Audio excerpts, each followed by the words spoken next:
आद्या और सिद्धू रूही को फॉलो करने में लगे थे, तो आद्या की बात पर सिद्धू ने सवाल करते हुए पूछा, और तुम्हें लगता है कि हम उसे आसानी से पकड़ पाएंगे? वो बहुत तेज है, हमारी सीनियर, हमसे 2-4 कदम हमेशा आगे ही चलती है। सिद्धू की इस बात पर आद्या ने कहा, तुम बस देखते जाओ, इस बार तो हम उसे पकड़कर ही रहेंगे।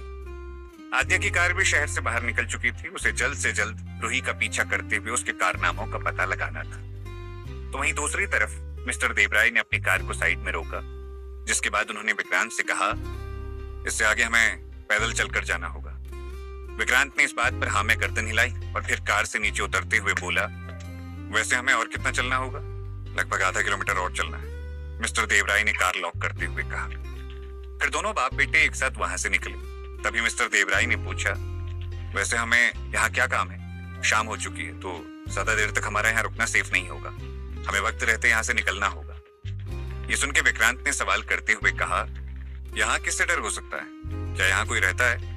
हाँ, पास में एक भीलमलाई कस्बा है, उसके लोग बाहर के लोगों को देखना पसंद नहीं करते। उस वक्त भी हमें काफी परेशानियों का सामना करना पड़ा था, विक्रांत को उसके डैड ने बताया। जिसे सुनकर विक्रांत ने कहा, ठीक है, कोशिश करेंगे। जबकि विक्रांत जब तक अच्छे से उस जगह को देख नहीं लेगा जो उसने ड्राइंग में बनाई थी, तब तक वो बिल्कुल भी यहाँ से नहीं जाने वाला था। वहीं महज 1 किलोमीटर की दूरी पर क्लाइड अपने कुछ आदमियों के बीच में खड़ा था। क्लाइड ने रेवर से आकर कहा, सारे इंतजाम हो चुके हैं। ये सुन के क्लाइड ने हंसते हुए कहा, उन्हें अंदर लाओ। इतना कहते ही उन 9 आदमियों को अंदर लाया गया, जिनकी आज रात कुर्बानी दी जाएगी। तो उन सभी की झुकी गर्दन देखकर क्लाइड ने कहा, आप सब प्यारे लोग हैं, आपको पितामह ने अपने लिए चुना है। आप जैसा महान भाग्य सबको प्राप्त नहीं होता है। क्लाइड की इस बात से उन 9 में से 8 आदमियों को संतुष्टि मिली कि चलो, कहीं ना कहीं तो उनकी सांसें काम आने वाली है। लेकिन 9 में से एक आदमी डरा हुआ था। उसको देखकर लग रहा था कि वो अभी कुर्बानी के लिए तैयार नहीं था। वो अपनी जान नहीं देना चाहता। फिर क्लाइड ने रेवर से कहा, आज की रात इनके पितामह से मुलाकात की रात है, इन्हें बेस्ट खाना दिया जाए ताकि इनकी आत्माएं शांत हो और इनका मन न भटके। जी, रेवर ने कहा, और फिर वो अपने साथ उन 9 आदमियों को लेकर चला गया। तो उनके जाने के बाद क्लाइड के खास आदमी ने कहा, इन 9 में से एक आदमी अभी कुर्बानी के लिए तैयार नहीं लग रहा था, वो डरा हुआ था। हमें उसकी जगह किसी और को चुनने की जरूरत है। नहीं, अब इस लास्ट मोमेंट पर हम कुछ चेंज नहीं कर सकते, नहीं तो और भी ज्यादा प्रॉब्लम होगी। उस आदमी से क्लाइड ने कहा।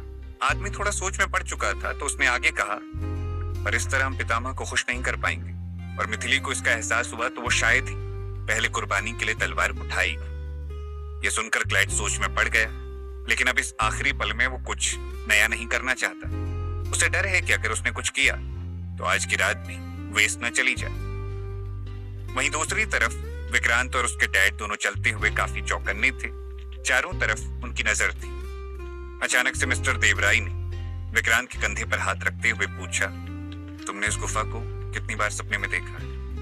कई बार। ऐसा लगता है जैसे उस जगह का मुझसे कोई ना कोई नाता तो जरूर है, विक्रांत ने कहा। जिसे सुनकर मिस्टर देवराय ने दोबारा से पूछा, मतलब हम यहाँ संध्या राठी के केस के लिए नहीं, बल्कि तुम्हारी माँ के लिए आए, राइट? अपने डैड की इस बात पर विक्रांत को मन ही मन गुस्सा आ रहा था, लेकिन फिर भी उसने बात को घुमाते हुए कहा, पता नहीं, पर कुछ वक्त से ज्यादा ही सपने आने लगे हैं, विक्रांत ने बताया। तभी विक्रांत की आंखों ने एक खूबसूरत नजारा देखा। बीच जंगल में फूलों का बागबान था, जो इतना परफेक्टली ग्रो हो रहा था कि जो भी देखेगा यही कहेगा कि कोई एक माली इसका खास ध्यान रखता होगा। पर इस जंगल में कोई माली कहां से आएगा? तो विक्रांत ने कहा, ये फूलों का बागीचा? अभी विक्रांत ने इतना ही कहा था कि तभी मिस्टर देवराय ने कहा, हाँ, मैंने भी अपने टाइम में देखा था, पर हैरानी की बात यह है कि ये आज भी वैसा का वैसा ही है। फिर दोनों बाप बेटे निकलकर गुफा की तरफ आगे बढ़े, जो कि अब महज 200 मीटर की दूरी पर थी। जबकि इस बात से अनजान गुफा के अंदर चंद्र ग्रहण की कुर्बानी देने के लिए सारी तैयारियां चल रही थी। सारे क्लेडियन प्रे कर रही थी और चारों तरफ काफी अंधेरा हो चुका था। तो वहीं रूही की कार मिस्टर देवराय की कार के पीछे आकर रुकी। रूही बाहर निकलकर इधर उधर देखने लगी कि विक्रांत किधर गया। तभी उसकी नजर एक पौधे की टूटी हुई डाल पर पड़ी, जो कि मिस्टर देवराय के पैर पड़ने से टूट गई थी। तो रूही को समझ आ गया था कि वो दोनों इसी तरफ गए। रूही भी बगैर इधर उधर देखे उसी तरफ बढ़ चली थी। तकरीबन 5-6 मिनट में ही आद्या की कार भी वहां आकर रुकती है। आद्या कार से उतरते हुए कहती है, ये क्या, देवराय सर की कार यहाँ क्या कर रही है? पता नहीं क्या करें, आगे जाएं या वापस चल लें? सिद्धू ने आद्या से घबराते हुए कहा, जिसे सुनकर आद्या ने कहा, नहीं, वापस नहीं चलेंगे, आज जो भी होगा देख लेंगे। हाँ, पर देवराय सर्विस में इन्वॉल्व है, मतलब वो सब शायद जानते हैं, शायद वो रूही की असलियत जानते हो, सिद्धू ने बताया। सिद्धू की इस बात पर आद्या ने कहा, तो चलकर कंफर्म कर लेते हैं, ताकि फिर विक्रांत सर को सब कुछ सच सच बता दें। ये सुन के सिद्धू ने बेमन से कहा, ठीक है, जबकि उसका मन कर रहा था कि उसको यहाँ से वापस चले जाना चाहिए। तो वहीं दूसरी तरफ विक्रांत और उसके डैड दोनों ही गुफा के गेट पर पहुंच गए, जहां पर कुछ अजीब सी आकृतियां बनी हुई थी, जिसे देखकर विक्रांत ने पूछा, क्या ये भी आपके टाइम से थी? पता नहीं, कभी इतना गौर नहीं किया, और किया भी होगा तो इतना याद नहीं है, मिस्टर देवराय ने जवाब दिया, जिसे सुनकर विक्रांत ने ओके कहा। फिर दोनों बाप बेटे गुफा के गेट से होते हुए अंदर आए। इन दोनों के हाथ में फोन था, इसी से इन दोनों ने टॉर्च जला रखी थी।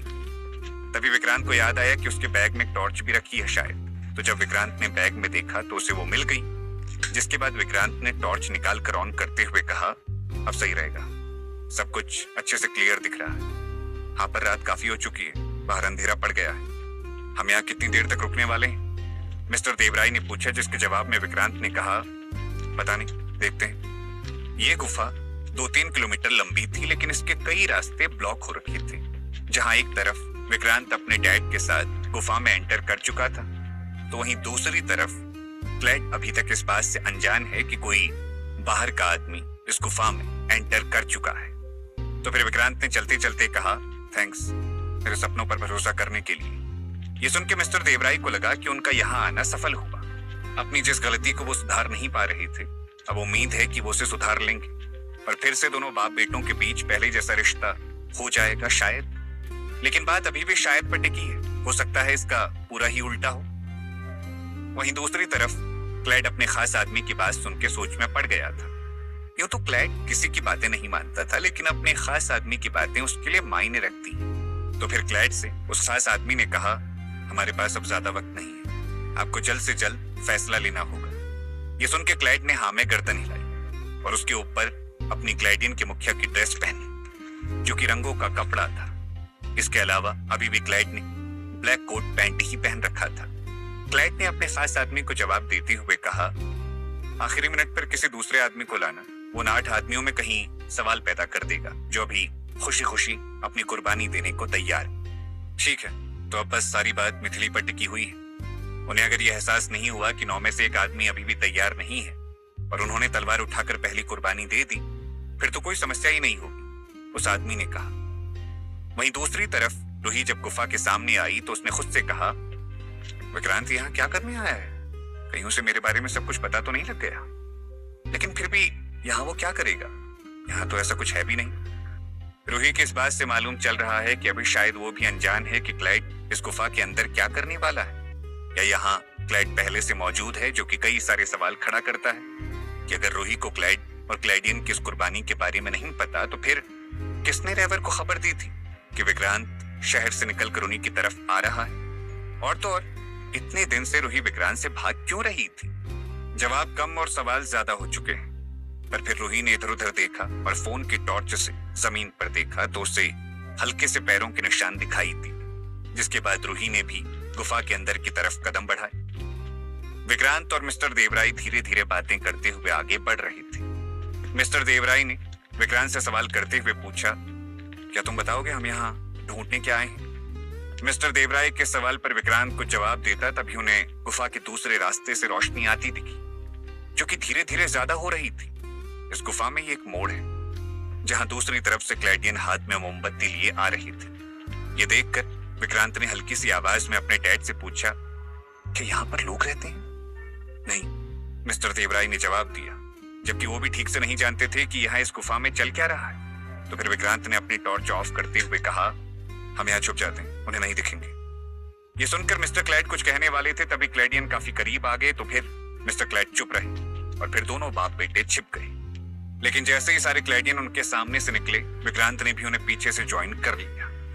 ये देखकर विक्रांत के डैड ने उसे रोकने की कोशिश करते हुए पीछे से पकड़ा, पर विक्रांत ने इशारा किया, जिसका मतलब था कि हमें इनके पीछे चलकर देखना चाहिए कि यहाँ क्या हो रहा है। क्लैडियन के समूह में आगे के 4 लोगों के पास ही मोमबत्ती थी। बाकी के जो लोग थे वो सब खाली हाथ आगे चल रहे 4 लोगों को फॉलो कर रहे थे ताकि वो गुम ना हो जाए, और इसीलिए विक्रांत को उन्हें पीछे से ज्वाइन करने में आसानी हुई।